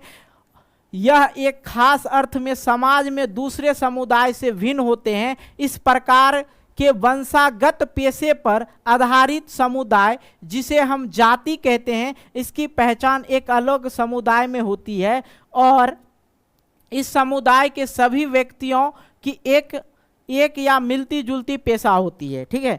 तो भारत में कहीं ना कहीं ये चीज़ें अलग है कि भैया ब्राह्मण जो लोग हैं वो सिर्फ पूजा पाठ करेंगे, ऐसा है। अभी देखिए ब्राह्मण लोग जो हैं बड़ा बड़ा बिजनेस खड़ा कर रखे हैं, बड़ा बड़ा शोरूम चला रहे हैं, कपड़ा बेच रहे हैं। कोई वैश्य का काम था, वैश्य जो लोग थे उस लोग का काम था कि बिजनेस करना, मतलब व्यवसायिक में जाना, ये लोग का काम था। अब क्षत्रिय लोग था, उनका काम था कि लड़ाई झगड़ा को रोकना, थामना। तो अब वो लोग जो हैं धीरे धीरे अपने वंशागत पेशा जो होता है उसको धीरे धीरे लोग छोड़ रहे हैं। माली जो लोग होते हैं, देखो भाई माली जो लोग होते हैं, माली लोग को काम क्या है, अगर देखा जाए समाज में तो फूल देने का काम करते हैं वो लोग, फूल देने का। तो ये इसका वंशागत कार्य है। अगर ये फूले देने लगा सब दिन तो फिर इनके पास जो है गरीबी होगा। ये क्या होगा, धीरे धीरे श्रम विभाजन का अतिवादी का रूप ले सकता है, ठीक है। इसलिए इसकी पहचान एक अलग समुदाय में होने लगती है। जब जाति के अनुसार काम करे तो उसके नाम से, जाति के नाम से पुकारा जाता है। जैसे दूध देने आए यादव जी बोलते हैं ना। और उसके बाद जो भारत में जो है जातिगत असमानताएं हैं वो क्या है और भी समझते हैं। अब देखो इनके बेटे बेटियां शादी, यहाँ पे सादा लिखा हुआ, शादी आपस के समुदाय में ही रहते हैं। सॉरी यहाँ पे शादी नहीं होगा, सदा, सॉरी यार ये टाइपिंग मिस्टेक है, ठीक है। सदा इनके बेटे बेटियां जो भी समाज के लोग होते हैं वो एक ही साथ में रहते हैं, एक ही समाज में रहते हैं और खान पान भी समान समुदाय में ही होता है। अन्य समुदाय उनके संतान की शादी ना हो तो अन्य समुदाय में इनके संतान की शादी ना हो। अभी क्या होता है, जो बढ़ई हैं, ठीक है, जो बढ़ई हैं बढ़ई से ही शादी करेंगे, ठीक है। अगर जो ब्राह्मण लोग हैं वो ब्राह्मण से ही शादी करेंगे, ठीक है। ये कहीं ना कहीं शादी पे भी इफेक्ट डाल रहा, असमानताएं, ठीक है। राजपूत लोग जो हैं राजपूत से ही शादी करेंगे, ठीक है। लेकिन यहाँ पे जो है आजकल के युवा इसको तोड़ रहे हैं, प्यार एक रोज कर लेते हैं, कोनो दिक्कत नहीं, शादी कर ही लेते हैं। अब सरकार इस चीज़ की मान्यता भी दे दिया, आप किसी भी जाति किसी भी धर्म को अपना सकते हैं, कोई दिक्कत नहीं। किसी भी जाति की लड़की से आप शादी कर सकते हैं, यहाँ पे आप पे कोई कानून कार्रवाई नहीं किया जाएगा, ठीक है। ये चीज़ है, लेकिन उम्र के हिसाब से, नहीं तो फंस जाओगे भाई, तो फिर दिक्कत होगा। अब देखो ये अन्य समुदाय में इनके संतानों की शादी ना हो सकती है, ठीक है, ना हो सकती है और ना ही करने की कोशिश करते हैं, ठीक है। अरे भैया काला से दिक्कत हो रहा है। महत्वपूर्ण पारिवारिक योजना और सामुदायिक योजना में अपने समुदाय के एक पंथ में, अब यहाँ पे देखो एक पंथ में जो है ये खाना खाएगा, मतलब यहाँ जो है खाना है, यहाँ भी खाना। एक पंथ में रहकर खाना खा सकते हैं, लेकिन एक समुदाय में रहकर वो खाना खा सकते हैं, एक साथ बैठकर भोजन कर सकते हैं। लेकिन कहीं ना कहीं ये समाज में देखा गया है कि ये एक समुदाय जो है, समुदाय क्या हो गया, समाज को ही समुदाय बोला जाता है, वो अपने ही जाति के साथ शादी करते हैं। ये कहीं ना कहीं दिक्कत होती है, ठीक है, कहीं ना कहीं ये गलत बात है। कहीं ना कहीं देखा गया है कि अगर एक समुदाय के बेटा या बेटी दूसरे समुदाय के बेटा या बेटी से शादी कर लेते हैं तो उसे पंथ से काटकर, मतलब गांव समाज से काटकर, उसे अपने समुदाय से हटाकर दूसरे समुदाय में वैवाहिक संबंध वाले परिवार को समुदाय से निष्कासित कर दिया जाता है। अब देखो भाई ये चीजें जो होती है ये भी जो है, ठीक है, भारत में जातिगत असमानताएं आप लोग समझे। उसके बाद धीरे धीरे मैंने आपको यहाँ पे जो जाति दर जाति है, जैसे बढ़ई हो गया बढ़ई से शादी करेगा, ब्राह्मण हो गया ब्राह्मण से शादी करेगा, राजपूत हो गया राजपूत से शादी करेगा, भूमिहार हो गया भूमिहार से शादी करेगा, इसी तरह के जो जाति है माली से शादी करेगा, ये चीज हो जाती है। लेकिन समाज में अगर बात करें, एक ही समाज में आप रहते हैं, भाईचारा दिखाते हैं, तो अगर कहीं ना कहीं कोई गलती कर लिया, कोई लड़का जो है दूसरे कास्ट के इंटर कास्ट लड़की से लव कर लिया, और लव करने के बाद क्या होता है, वो लोग शादी कर लेता है माँ बाप को दिखाए बिना। अगर उनका उम्र, लड़की का उम्र, अगर लड़का का उम्र की बात करें तो 21 साल है और लड़की का उम्र 18 साल है लव मैरिज के लिए, ठीक है। अरेंज मैरिज के लिए भी यही सही उम्र होता है, लेकिन लोग जो है आजकल गलती करता है, ठीक है, उसके बारे में हम चर्चा नहीं करेंगे। तो अगर ये दोनों कभी शादी कर लेता है तो लोग जो उसे समाज में घिन्न मानते, हिन्न मानते, उसको समाज से हटा दिया जाता है, लेकिन ये कहीं ना कहीं गलत है, ठीक है। आइए अगला प्रश्न हम देखते हैं, 12 नंबर प्रश्न है। 12 नंबर प्रश्न कह रहा है भैया कि क्यों सिर्फ जाति के आधार पर भारत में चुनावी नतीजे तय नहीं हो सकती है, इसके कारण दे। अब देखो भैया, अब यहां पे प्रश्न है कि क्यों सिर्फ भारत जाति के आधार पर भारत में चुनावी नतीजे नहीं तय हो सकती। अब देखो, भारत में सभी धर्म के लोग हैं, सभी जाति के लोग हैं, है कि नहीं है। अब क्यों नहीं हो सकता है? अब मान लो यहाँ पे एक चीज बताते हैं आपको। अब मान लो कि यादव की संख्या अधिक है, अगर देखा जाए तो यादव जी का संख्या अधिक है। ये सिंपल सा उदाहरण था, आपको यादव को लेके ये चीज मत बोलना सर जी यादव बोल रहे हैं, ठीक है। यादव की संख्या अधिक है। अब ये लोग, अगर यादव की संख्या अधिक है, यादव का प्रतिनिधि आया, तो प्रतिनिधि आया तो आराम से जीत जाएगा कि भाई इन लोग का समाज में ज्यादा वोट मिलेगा, ये आराम से जीत जाएगा। लेकिन एक बात याद रखना, तो लोकतांत्रिक में क्या होता है, सभी समाज के लोग, जिसे ज्यादा बहुमत मिलता है वही जीतेगा। अब यहां नहीं कि यादव जी जो है यादवे को वोट करेंगे, ठीक है, यादव जी अगर यादव को वोट करेंगे तो ये जीत ही जाएंगे। अगर यादव जी के कुछ ऐसे इंसान होते, यादव जी भी जो है यादव को वोट नहीं करते हैं, ठीक है, ये होता है कि नहीं। देखो यहाँ पे जो है सिर्फ जाति के आधार, क्यों सिर्फ जाति के आधार पर भारत में चुनाव की नतीजे तय नहीं होती है, इस पे हम लोग चर्चा करते हैं। देखो 3 कारण हम आपको बता देंगे। किसी भी निर्वाचन क्षेत्र का गठन इस प्रकार नहीं किया जाता है जिसमें मात्र एक जाति का मतदान रहे। ऐसा हो सकता है कि एक जाति का मतदाता की संख्या अधिक हो सकती है, परंतु दूसरे जाति के मतदाता का निर्णायक भूमिका निभाता है, ठीक है। अब मान लो यादव जी हैं, यहाँ पे यादव जी है, यादव जी खड़ा हुआ, मान लिया यादव ये दे दिया इनको वोट, कोई दिक्कत नहीं, पूरा यादव समाज का वोट दे दिया। लेकिन कुछ लोग जो होते दूसरे कास्ट के, उन लोग यादव को वोट नहीं दिया, तो यादव जी का नहीं बनेगा जी, नहीं बनेगा। तो यही होता है कि परंतु दूसरे जाति के मतदाता भी निर्णायक भूमिका निभाते, जो उन्हें अच्छा लगता उन्हीं को वो वोट देते हैं। हर पार्टी एक या एक से अधिक जाति के लोग पर भरोसा करना चाहता है। किसी भी जाति के लोग हो, कोई भी प्रतिनिधि हो जो चुनाव लड़ने आया, उसे सभी जाति को मिलाकर रखना होगा, तभी उसकी सरकार आएगी। क्योंकि अगर मिला के रखेंगे तो जो जाति, सभी जाति वर्ग के लोग हैं, उससे चाहत तो रहेगा, उससे प्रेम रहेगा, तो उसको क्या करेंगे, वो वोट करेंगे। तो इसलिए वो सभी समाज में जो है जितने भी लोग हैं, हमारे बिहार में, अगर हमारे भारत की बात करें, हम बिहार की बात कर लेते हैं, बिहार में जितने भी जाति है सभी के लिए समान होना चाहिए, तभी जाकर वो जीतेंगे। ऐसा नहीं कि यादव है तो यादव को चाहत करेंगे तो फिर दिक्कत हो जाएगा अगला बेर, ठीक है। अगर जातीय भावना अस्थाई और अटूट होता तो जातीय गोलबंदी पर सत्ता में आने वाली पार्टी कभी हार नहीं सकता। यह माना जा सकता है कि क्षेत्रीय जो पार्टी होते, जो क्षेत्रीय पार्टी है, जातीय गुटों से संबंध बनाकर सत्ता में आ जाए, परंतु अखिल भारतीय चेहरा पाने के लिए जाति विहीन सांप्रदायिकता के पूरे विचार रखना आवश्यक होगा। क्षेत्रीय में होता है, ये बताया जा रहा है कि जो क्षेत्र में होता है, जिस क्षेत्र, मान लियो जो कोई भी क्षेत्र है, उस क्षेत्र में जिस जाति की संख्या ज्यादा हो, बहुसंख्यक हो, वहां पे तो वो वो अपना सत्ता में, वो तो अपना सत्ता में आ ही जाएगा, लेकिन अगर भारतीय चेहरा, अखिल भारतीय चेहरा पाने के लिए उसे जाति विहीन होना पड़ेगा, सांप्रदायिकता पे पूरे विचार रखना आवश्यक होगा, है कि नहीं? ये चीज समझ में आ गया। जो क्षेत्र में मान लिया जाए, अब मुखिया जी लड़ गए, ठीक है, मुखिया जी में मान लिया जाए कोनो जाति, कुर्मी जी हैं,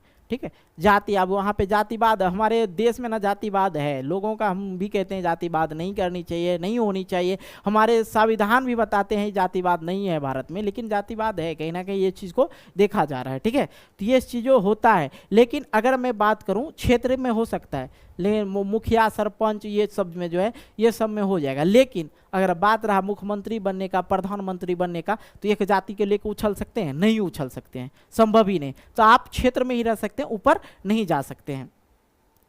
आई होप ये चीज समझ में आ गया होगा। किसी को कोई दिक्कत? तो अगर इसको लिखना है तो कैसे लिखेंगे, ध्यान से देख लेते हैं एक बार, ठीक है।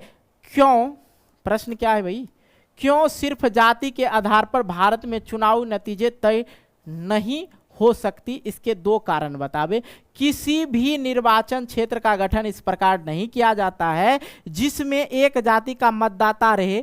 ऐसा हो सकता है कि एक जाति के मतदाता की संख्या अधिक हो सकती है, परंतु दूसरे जाति के जो मतदाता है वो निर्णायक भूमिका निभा देता है, वो उनको वोट देकर नहीं, जो उन्हें सही लगता है उनको वो वोट दे देते हैं। हर पार्टी का एक या एक से अधिक जाति के लोग पर भरोसा करना चाहिए। कोई भी जाति के लोग हों, कोई भी पार्टी के लोग हैं, वो सभी जाति पे भरोसा करते हैं, ठीक है। अगर जातीय भावना अस्थाई और अटूट होता है तो गोलबंदी सत्ता में, मतलब घेरावे में ही रह जाते हैं, मतलब कभी वो हार नहीं सकता है। और ये कहाँ संभव है? क्षेत्रीय पार्टी के साथ संभव है, जहां पे ये लोग जो है सत्ता में आ तो जाते हैं, परंतु अखिल भारतीय चेहरा पाने के लिए वो जाति विहीन हो जाते हैं। उसे नहीं समझ में आता कि आगे हमें बढ़ना है। अगर आगे नहीं बढ़ना, अगर सिर्फ क्षेत्र में रहना, तो वो जातिवाद करके वो लोग जीत जाते हैं, ठीक है। लेकिन यहाँ पे भी ऐसा नहीं होता है, यहाँ पे भी ध्यान दीजिए, कुछ जगह ही होता है जाति, कुछ ही जाति जो है अपने जाति को सपोर्ट करते हैं, लेकिन अधिकतर ये देखा गया है कि अपने जाति को वोट ना देके उन्हें जो सही लगता उन्हें ही वोट देते हैं। कहीं कहीं ऐसा हो जाता है। तो सांप्रदायिकता, सांप्रदायिकता का मतलब हो गया धर्म के पूरे विचार रखना आवश्यक होगा, ठीक है, धर्म को भी देखना पड़ता है। आई होप ये चीज समझ में आ गया होगा।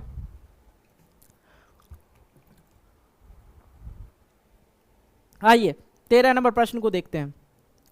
विभिन्न तरह के सांप्रदायिक राजनीति के ब्यौरा दे और सबके साथ एक एक उदाहरण दे। सांप्रदायिकता क्या हो गया? धर्म हो गया, ठीक है। विभिन्न तरह के सांप्रदायिक राजनीतिक ब्यौरा दे और सबके साथ एक एक उदाहरण दे। ध्यान से समझिएगा यहाँ पे क्या होता है। धर्म की बात करें, अगर मैं भारत की बात करें तो भारत में जो है 80% हिंदू है, ठीक है, 75 या 80% हिंदू है, ठीक है।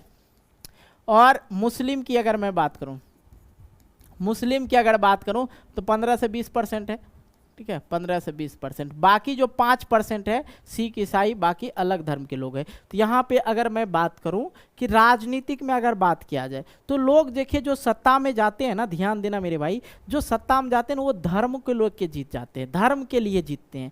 धर्म को सही बताना, दूसरे एक धर्म को मुस्लिम हिंदू में लड़वाना, ये सब वो लोग का चाहत बन जाता है। वो जानता है कि धर्म को लेके ही हम लोग जीत जाते हैं। तो यहाँ पे प्रश्न है कि विभिन्न तरह के सांप्रदायिक राजनीतिक ब्यौरा दें, उसके साथ एक एक उदाहरण भी चिपका देते हैं, ठीक है। जिसकी संख्या अधिक हो उस धर्म का आप अगर बड़ाई कर लीजिएगा तो आप 100% जीत जाइएगा। नहीं तो हम वैसे मंत्री को चुनना पसंद करेंगे, वैसे राजा को पसंद करना चुनना पसंद करेंगे जो समाज में लोगों के बीच और धर्मों के बीच नहीं लाए।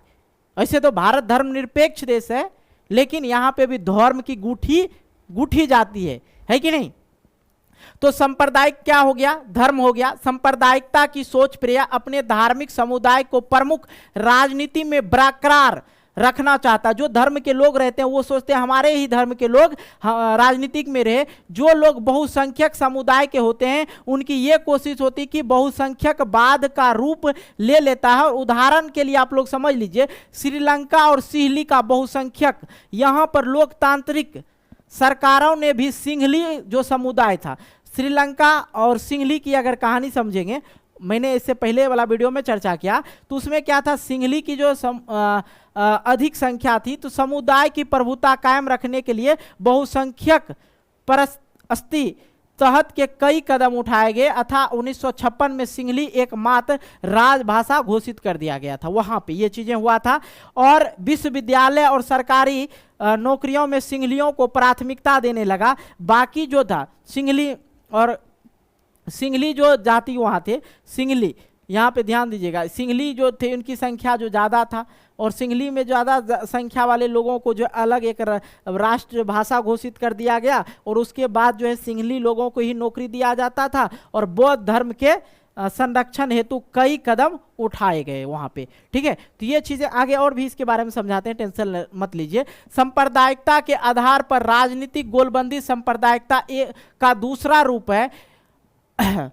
अब देखो, धर्म, गुरुओं और भावनात्मक अपील आदि का सहारा लिया जाता है। उदाहरण, चुनाव के वक्त हम देखते हैं कि किसी भी खास धर्म के अनुयायी से किसी भी पार्टी विशेष को पक्ष में मतदान करने की अपील कराई जाती है। देखो भाई, मैं किसी भी जाति क्या कहते हैं राजनेता के साथ नहीं हूँ, मैं पर्सनली बता रहा हूँ, किसी भी राजनेता के साथ नहीं, क्योंकि अगर भारत की राजनीति देखा जाए तो बहुत ही ज़्यादा गंदा हो चुका है। यहाँ पे पर्सनली मैं बता रहा हूँ, हिंदू मुस्लिम कर करके एक दूसरे को लड़ाते हैं और वो मजा तो लेते हैं। यहाँ पे जिसका फैन फ्लोइंग अधिक हो गया, किसी भी व्यक्ति का फैन फ्लोइंग अधिक हो गया, अगर वो हिंदू है तो फटाक से उसकी पार्टी उसमें सट जाएंगे। भैया एक बार बोल देंगे तो आ ही जाएगा वोट। तो ये चीजें होती है। तो ये जो है क्या करते हैं, चुनाव के वक्त हम देखते हैं कि किसी खास धर्म के अनुयायी को किसी भी पार्टी विशेष के पक्ष में मतदान कराने की अपील की जाती है। ठीक है, और सांप्रदायिकता का सबसे भयावह रूप तब होता है जब संप्रदाय के आधार पर हिंसा, संप्रदाय क्या होता है, धर्म होता है, क्या होता है, धर्म होता है, और धर्म के नाम पे हिंसा, मारपीट, दंगा और नरसंहार होता है। विभाजन के समय हमने इस त्रसादी को झेला है। आज़ादी के बाद भी कई जगह पे बड़े पैमाने में सांप्रदायिकता फैली थी। ठीक है, आज़ादी से पहले भी समाज में जो है ये सांप्रदायिकता फैला हुआ था। सांप्रदायिकता अर्थात धर्म को लेके अगर कोई आदमी आपसे वोट मांग रहा है तो समझिए वो क्या है, सांप्रदायिक व्यक्ति है। ठीक है, धर्म को बता के मतलब हिंदू धर्म अच्छा है, मुस्लिम धर्म गलत है, ये चीज़ें ना अभी भारत में चल ही रही। क्यों ना चर्चा करें इस चीज़ पे। ठीक है, किसी भी व्यक्ति को बुरा लगे तो माफ़ी चाहूँगा, लेकिन रियलिटी यही है। ठीक है, तो यह सांप्रदायिकता जो है, सांप्रदायिकता विभिन्न तरह के सांप्रदायिकता राजनीति ब्यौरा दे, और उसके साथ साथ एक उदाहरण दिया मैंने आपको। पहला उदाहरण दे दिया कहाँ का, श्रीलंका और सिली का। ठीक है, दूसरे बार में मैंने आप लोग को बता दिया कि किस प्रकार से जो है किसी धर्म को साथ लेकर चुनाव में आते हैं और चुनाव में वो जीत के चले जाते हैं। और सांप्रदायिकता में ही क्या होता है, धर्म को लेके एक धर्म को दूसरे धर्म से श्रेष्ठ बताना, गलत बताना दूसरे के धर्म को, और उसमें क्या होता है, एक धर्म के जाति जो है दूसरे धर्म के जाति से लोग लड़ जाते हैं, और जिसकी संख्या ज्यादा होता है, जिस धर्म की संख्या ज्यादा होता है वो क्या हो जाता है, जीत जाता है, उन्हें बहुमत मिल जाता है। नॉर्मल सी बात है। अगर भैया यहाँ पे किसी भी कोई अब मुस्लिम हिंदू में जो एक्ट चलते रहता है, एक दूसरे के बीच विवाद चलते रहता है, जानता है नेता लोग योगरा दोनों को लड़ाएंगे ना, सीधे हिंदू लोग को ये लगेगा, हिंदू लोग को लगेगा अरे बाप रे ये तो हमारे लिए बढ़िया काम कर रहे हैं, हिंदू और मुस्लिम में टकरार कराने वाला नेता है। ये गंदी सोच है, आपकी सोच खराब है। ठीक है, सोच ठीक कर लीजिए, समाज ठीक हो जाएगा, देश ठीक हो जाएगा, देश सुधर जाएगा। जो अच्छा लगे, जो व्यक्ति अच्छा लगे आप उसे चुनिए ना भाई, क्यों दूसरे के प्रति पड़े। आई होप ये चीज समझ में आ गया होगा आप लोग को। आइए 14वें नंबर प्रश्न को करते हैं कि जीवन के विभिन्न पहलुओं का जिक्र जिसमें भारत में स्त्रियों के साथ भेदभाव या वे कमजोर स्थिति में। अब देखो भैया, मैंने कल भी बताया था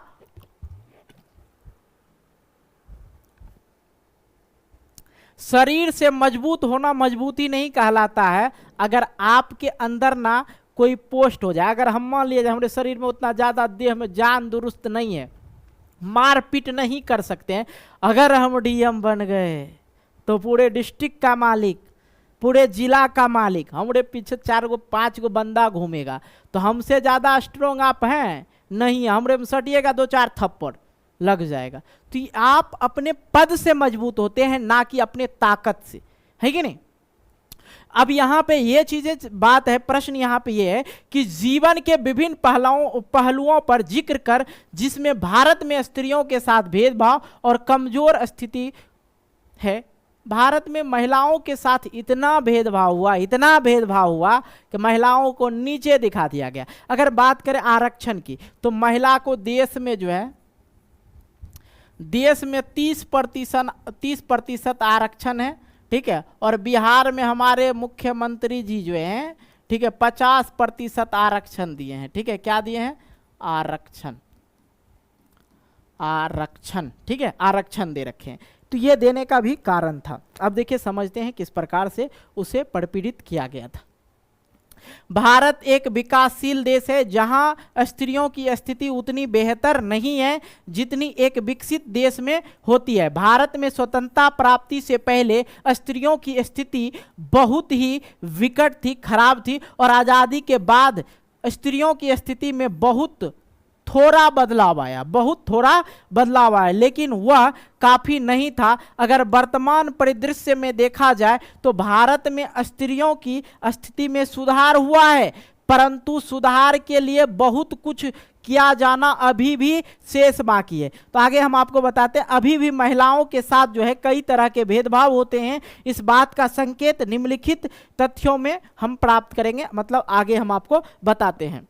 महिलाओं का साक्षरता दर मतलब पढ़ाई लिखा, साक्षरता दर का मतलब हुआ पढ़ाई लिखाई, अब भी मात्र 54% है, लेकिन पुरुष में जो है 76% है। स्कूल शिक्षा में कई जगह पे लड़कियां अव्वल रही है। अगर स्कूल शिक्षा में देखा जाए ना तो लड़कियां बहुत जगह जो है अव्वल रही है, लेकिन फिर भी उच्च शिक्षा प्राप्त करने वाली लड़कियों की प्रतिशत बहुत ही कम है। इस संदर्भ के लिए माता पिता के नजरिए में फर्क होता है। माता पिता के मानसिकता पर बेटों पर अधिक खर्च करने की होती है। यही कारण है कि उच्च शिक्षा में लड़कियों की संख्या सीमित रह गई है।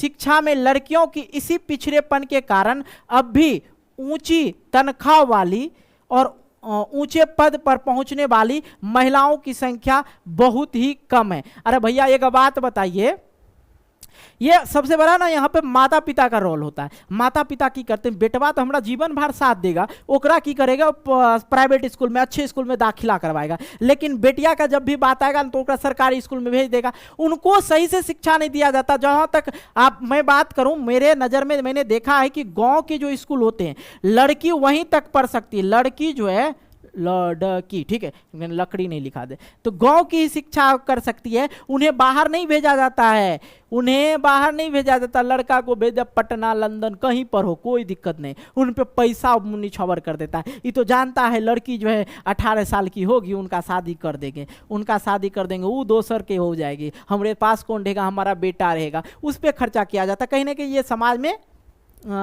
इस चीज़ को नहीं रखना चाहिए, गलत है कहीं ना कहीं। ये चीज़ आई होप आप लोग समझ गए। और भी चीज़ें समझाते हैं। यद्यपि एक सर्वेक्षण के अनुसार एक औरत औसतन रोज 7.5 घंटा काम करते हैं और लड़का कितने देर 6 घंटा काम करते हैं, पुरुष जो है 6 घंटा काम करते हैं। फिर भी पुरुष का द्वारा जो काम करते हैं, पुरुष लोग जो काम करता है वो दिखाई देता है। काहे ना दिखाई देगा भैया, जब हम कमाने के लिए जाते हैं 6 घंटा तो हमारा वेतन है 18,000 रुपया, तो माँ बाप को दिखेगा 18,000 रुपया है, लेकिन उनकी पुतौह जो 7 घंटा घर में काम करते हो तो दिखाई, घर का काम दिखाई देता है ना, कहता घर के मुर्गी दाल बराबर, वही चीजें होती है। उससे आमदनी होती है, क्योंकि उससे आमदनी होता है। हालांकि औरत में भी ढेर सारी ऐसे काम करती है जिससे प्रत्यक्ष रूप से आमदनी होती है, लेकिन उनका ज्यादातर काम घर के 4 दीवारी के अंदर होते हैं, इसके लिए उन्हें पैसे नहीं मिलते हैं। अब 7 घंटा आपके घर में कोनो महिला काम कर रही है, आपकी पत्नी काम कर रही है आपके लिए, आप गए हैं ड्यूटी, 6 बजे उठिएगा, कहिएगा हाय जी सुनिए ना खाना पैक कर दीजिए, वो बेचारी 4 बजे जग के आपके लिए खाना बनाती है। खाना बनाने के बाद पूरे घर में पोछा तोछा लगा उगा के सभी के लिए चाय नाश्ता हर चीज़ बनाते बनाते उनको 7 घंटा लग जाता है।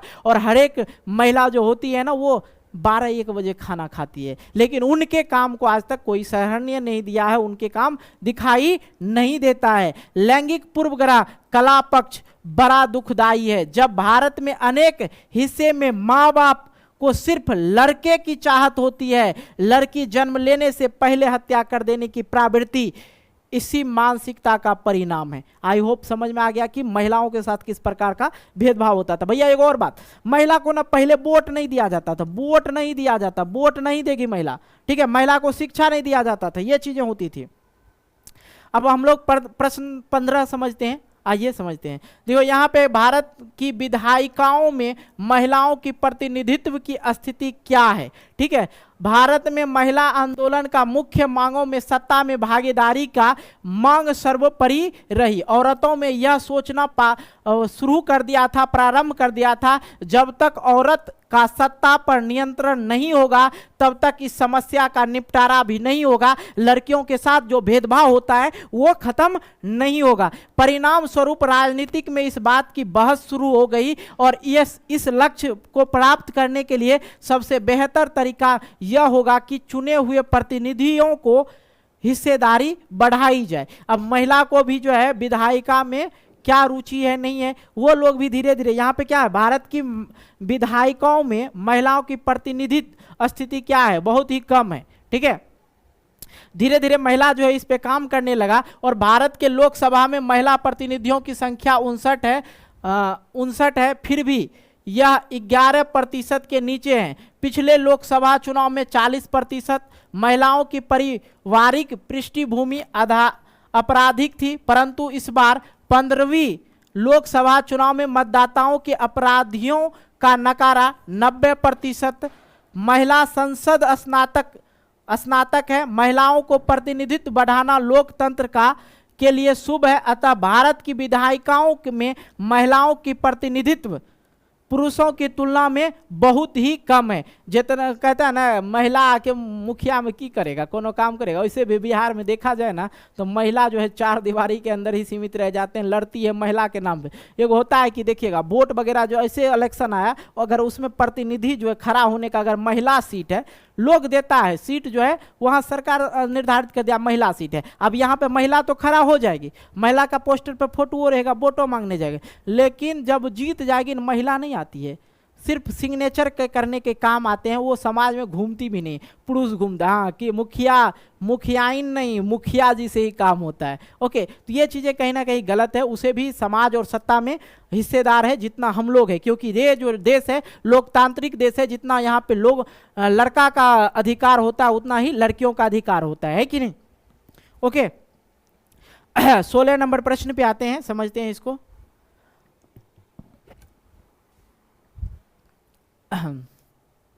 किन्हीं 2 प्रावधानों का जिक्र करें जो भारत के धर्मनिरपेक्ष देश बनाते हैं। किन्हीं 2 प्रावधानों पर जिक्र करें जो भारत को धर्मनिरपेक्ष देश बनाते हैं। समझिएगा, हमारे संविधान में धर्मनिरपेक्ष समाज की स्थापना के लिए अनेक प्रावधान किए गए। हमारे देश में किसी भी धर्म को राजकीय धर्म इसीलिए नहीं घोषित किया गया कि भारत जो है धर्मनिरपेक्ष देश है के रूप में स्वीकार नहीं किया गया। श्रीलंका में अगर देखा जाए तो बौद्ध धर्म, श्रीलंका में बौद्ध धर्म, पाकिस्तान में इस्लाम और इंग्लैंड में ईसाई धर्म को दर्जा दिया जाता है। उसके विपरीत भारत के संविधान किसी भी धर्म को विशेष दर्जा नहीं दिया गया, क्योंकि भारत जो है धर्मनिरपेक्ष देश है, किसी भी धर्म को मुख्य धर्म नहीं माना जाता है यहाँ पे, ठीक है, क्योंकि यहाँ पे सभी धर्मों के लोग रहते हैं और भारत एक ऐसा देश है जहाँ सबसे ज़्यादा मेल मिलाप रहते हैं, हिंदू हो या मुस्लिम हो,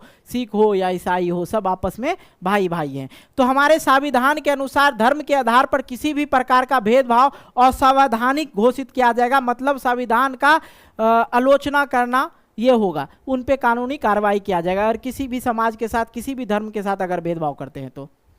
ओके, आई होप आप लोग का जो ये कवर हो गया, प्रश्न उत्तर जितने भी थे प्रश्न उत्तर मैंने क्लियर करवा दिया। अब ऑब्जेक्टिव करवाते हैं। अब आप लोग वीडियो को एक बार लाइक कर दीजिए, अगर जिन बच्चों ने लाइक नहीं किया जल्दी से इस वीडियो को लाइक कर दीजिए। ओके, आइए कुछ प्रश्न हैं, उस प्रश्न को हम लोग समझ लेते हैं। यहाँ पे है ऑब्जेक्टिव प्रश्न है, ठीक है, ऑब्जेक्टिव प्रश्न को हम लोग क्लियर कर लेंगे, ज़्यादा वक्त नहीं लगेगा, फटाफट से हम लोग ऑब्जेक्टिव प्रश्न को क्लियर कर लेते हैं। जो आपके किताब में दिया गया, जो बुक में है, वही ऑब्जेक्टिव प्रश्न मैं आप लोग को बता देता हूँ, ठीक है। बाकी आप लोग का चैप्टर वाइज ऑब्जेक्टिव बाद में चलेगा, पहले हम लोग क्या करेंगे, किताब पढ़ते हैं, ठीक है, क्या कर पढ़ रहे हैं, किताब पढ़ते हैं। ठीक है, किताब पढ़ने के बाद सभी प्रश्न उत्तर को, उसी अध्याय के प्रश्न उत्तर को भी हम लोग देख लेते हैं। पहले पढ़ाते हैं, उसके बाद प्रश्न उत्तर करवा देते हैं। ओके, आइए। सामाजिक विभाजनों को संभालने के संदर्भ में इससे कौन सा बयान लोकतांत्रिक व्यवस्था पर लागू नहीं होता है? सामाजिक विभाजन को संभालने के लिए, समाज में लोग जो है एक दूसरे से, विभाजन का मतलब होता है विखंडन, विखंडन मतलब अलग, अलग नहीं हो, इसके लिए लोकतांत्रिक व्यवस्था पर लागू नहीं होता है। लोकतांत्रिक राजनीतिक प्रतिद्वंदी के चलते सामाजिक विभाजनों का छाया राजनीतिक पे पड़ता है। ये चलो, ये तो गलत है। दूसरी बात, लोकतंत्र में विभिन्न समुदाय के लिए शांतिपूर्ण ढंग से अपनी शिकायत जाहिर करना संभव है। चलो, ये भी बात नहीं है। यहाँ पे कह रहा है लागू नहीं, लोकतंत्र पे ये लागू नहीं है। देखो, ये घ नंबर जो है ना, यहाँ पे देख रहे हैं, लोकतंत्र सामाजिक विभाजन के आधार पर समाज को विखंडन की ओर ले जाता है। सामाजिक विभाजन जो है समाज को विखंडन की ओर ले जाता है। यहाँ पे प्रश्न था, सामाजिक विभाजन के संभालने के लिए इनमें से कौन सा बयान लोकतांत्रिक व्यवस्था पर लागू नहीं किया जा सकता है? लोकतांत्रिक शासन व्यवस्था जो है, ये जो है लोगों को मिलाने का काम करता है। लोगों को जो है ये मिलाने का काम करता है, एक दूसरे को, सभी धर्म जाति के सबको जो है अधिकार दिया जाता है। ठीक है, तो ये जो है यहाँ पे कह रहा, देखो ये यहाँ पे जो घ नंबर है, लोकतंत्र सामाजिक विभाजन के आधार पर सामाजिक विखंडन की ओर ले जाता है। कहीं ना ये गलत है ना। लोकतंत्र जो है क्या करता है, समाज को बिखराता नहीं है, तोड़ता नहीं है। ठीक है, आई होप ये समझ गए। तो इसका आंसर आपका हो जाएगा घ नंबर। आइए 7वें नंबर पे कह रहा है, निम्नलिखित 3 बयानों पर विचार करें। ठीक है, चलिए विचार कर लेते हैं। जहां सामाजिक अंतर एक दूसरे से टकराती है वहां सामाजिक विभाजन होता है। चलो भाई, ये भी सही है।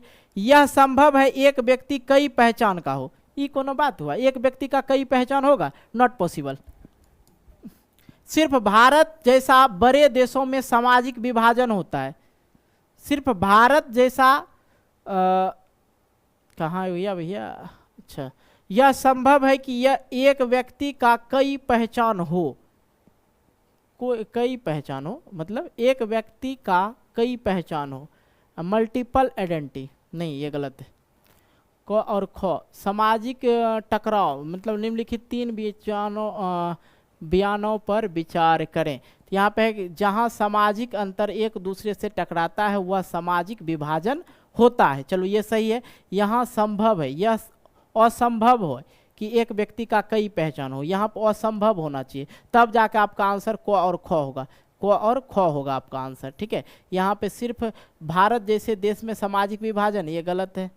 ठीक है, ये गलत है। ये दोनों क और ख जो आपका सही है। यहाँ पे असंभव, यह असंभव है कि एक व्यक्ति का कई पहचान हो। यहाँ पे अ छूट गया है। ओके, कोई दिक्कत जी नहीं ना, देख लीजिएगा आप लोग। 8वें नंबर है यहाँ पे अस्मित। अच्छा सॉरी, निम्नलिखित व्यक्तियों में कौन लोकतंत्र रंग भेद का विरोधी नहीं है? देखो, रंग भेद जो हुआ था, रंग भेद गोरा और काला को लेके हुआ था। गोरा और काला को लेके, गोरा और काला को लेके। और कहाँ हुआ था सबसे पहले भैया? अमेरिका में हुआ था। कहाँ हुआ था? अमेरिका में हुआ था। और वहाँ पे कौन थे? महात्मा गांधी थे। आज़ादी से पहले कहाँ पर रहे थे महात्मा गांधी? अमेरिका में थे। वहाँ पे तो महात्मा गांधी थे। ठीक है, महात्मा गांधी थे और इसके विरोधी भी थे ये। ठीक है, अब यहाँ पे कह रहा है कौन व्यक्ति नहीं थे? किंग मार्टिन लूथर भी थे, महात्मा गांधी भी थे, और ओलंपिक धावक टॉमी स्मिथ और जॉन कॉलर्स, ये जो थे अमेरिका के, ये धावक जो थे, ओलंपिक धावक, ये जो है ये बहुत ज़्यादा काला था। बहुत देखिएगा तो बहुत काला था, इनकी फोटो देखना। तो ये जो है धावक थे। जब ये ओलंपिक जीते थे तो ये जो है झंडा इनके हाथ में दिया और ये इस झंडे को हल्का सा झुका दिया। और झुकाने के बाद इसने ये प्रतीत हुआ, लोगों के मन में ये भावना जगा कि भैया गोरे और कालों के बीच में भेदभाव हो रहा है। ठीक है, तो ये भी था। लेकिन जेड गोड्डी जो था, जेड गोड्डी ये नहीं था। आई होप आप लोग समझ गए होंगे। आइए अगला देख लेते हैं। निम्नलिखित का मिलान करें। भैया पाकिस्तान कहाँ है भैया? इस्लाम। पाकिस्तान इस्लाम, हिंदुस्तान धर्मनिरपेक्ष देश, और इंग्लैंड प्रोटेस्टेंट। तो इंग्लैंड में जो है ईसाई धर्म था। ईसाई धर्म था और ईसाई धर्म को 2 भाग में बांटा गया, कैथोलिक, ठीक है, हाँ, कैथोलिक और प्रोस्टेट। प्रोस्टेट तो ये जो है इंग्लैंड में जो है दो धर्म को, ईसाई धर्म को दो भाग में बांट दिया था, कैथोलिक और प्रोस्टेट धर्म में बांट दिया था। तो यहाँ पे इंग्लैंड में क्या कौन सा धर्म है? प्रोस्टेट धर्म है। तो ये पाकिस्तान में इस्लाम, हिंदुस्तान में धर्मनिरपेक्ष, यहाँ पे कोई भी देश धर्म को मान्यता प्राप्त नहीं है, राजकीय धर्म घोषित नहीं किया गया है। आइए 17वें नंबर है, जब हम लैंगिक विभाजन की बात करते हैं तो हमारा अभिप्रिय क्या होता है? हमारा अभिप्रिय ये होता है कि स्त्री और पुरुष के बीच में जैविक अंतर, सिर्फ जैविक अंतर होना चाहिए। अभिप्रिय क्या होना चाहिए? पुरुष जो है, पुरुष का शरीर का बनावटी अलग है और महिला की शरीर की बनावटी अलग है, ठीक है। उसमें कोई ऐसा नहीं कि लड़की ये काम कर सकती, लड़का वो काम नहीं कर सकती, ऐसा कोई भी नहीं। लड़का डीएम बन सकता है, लड़की डीएम नहीं बन सकती, ऐसा कोई भी बात नहीं है। बाकी यही आपका जो राइट आंसर ए क हो जाएगा। देखो, समाज द्वारा स्त्रियों द्वारा पुरुषों की असमानता भूमिका नहीं, बालक और बालिकों की संख्या का अनुपात नहीं, लोकतांत्रिक व्यवस्था में महिलाओं का मतदान अधिकार ना मिलना, ये है नहीं है, ये सब नहीं है। सबसे बड़ा जो है, हम लैंगिक विभाजन की जब बात करते हैं तो हमारा अभिप्रिय होता है कि स्त्री और पुरुष के बीच में जैविक अंतर हो, सिर्फ क्या जैविक अंतर हो कि ये लड़की है एक, ये पुरुष है, बाकी कोई अंतर नहीं होनी चाहिए।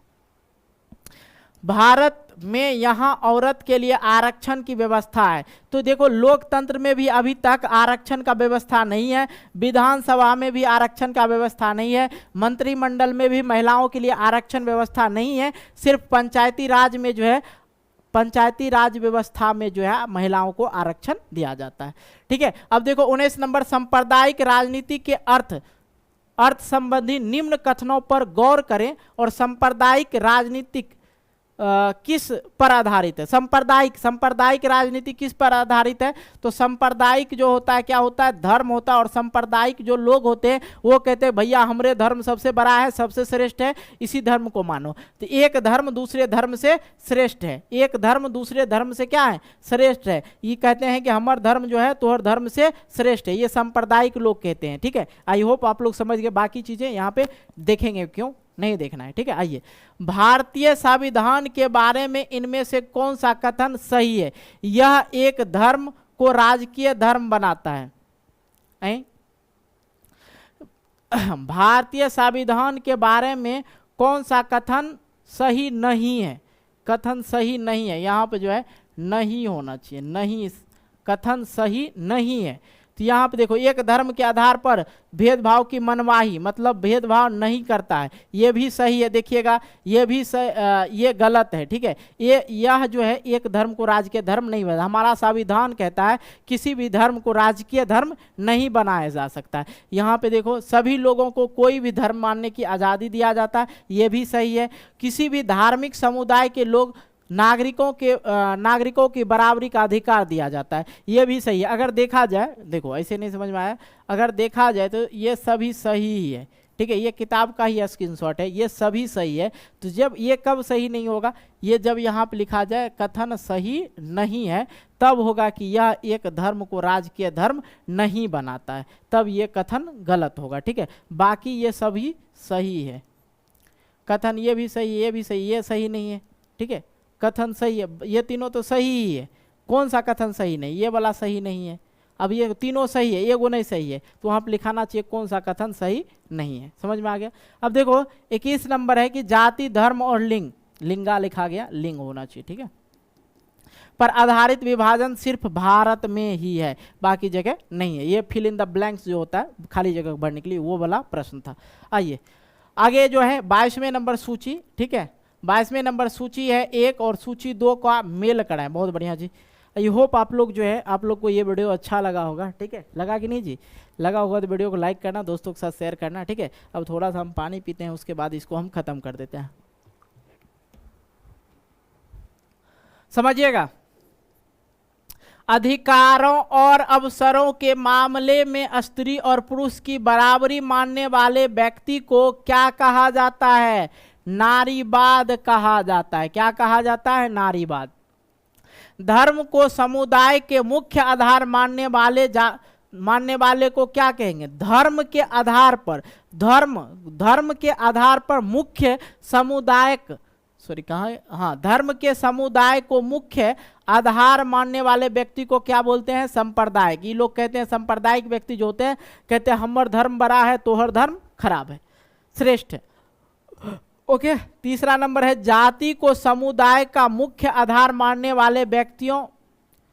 अरे भाई ये क्या हो गया, मैंने दूसरा लाइन भी पढ़ रखा क्या, चलो मिलाते हैं। पहला जो है आपका हो गया नारीवाद, धर्म को समुदाय के मुख्य आधार मानने वाला सांप्रदायिक, जाति को समुदाय का मुख्य आधार मानने वाला जातिवाद, ठीक है, व्यक्तियों के बीच धार्मिक आस्था पर आधार भेदभाव न करने वाला, धार्मिक आस्था पर आधार पर भेदभाव न करे, कोई भी धर्म के लोग हैं कि अपने धर्म को किसी भी तरह से वो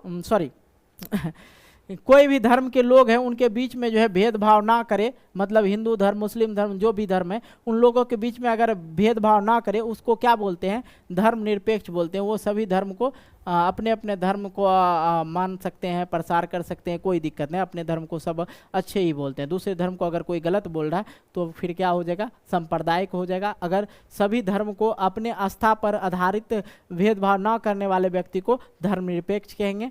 और जातिवाद, जो जाति का मुख्य आधार मानने वाला व्यक्ति को जातिवाद, नारी और पुरुष और नारी को दोनों को बराबर मानने वाला व्यक्ति को नारीवाद कहेंगे।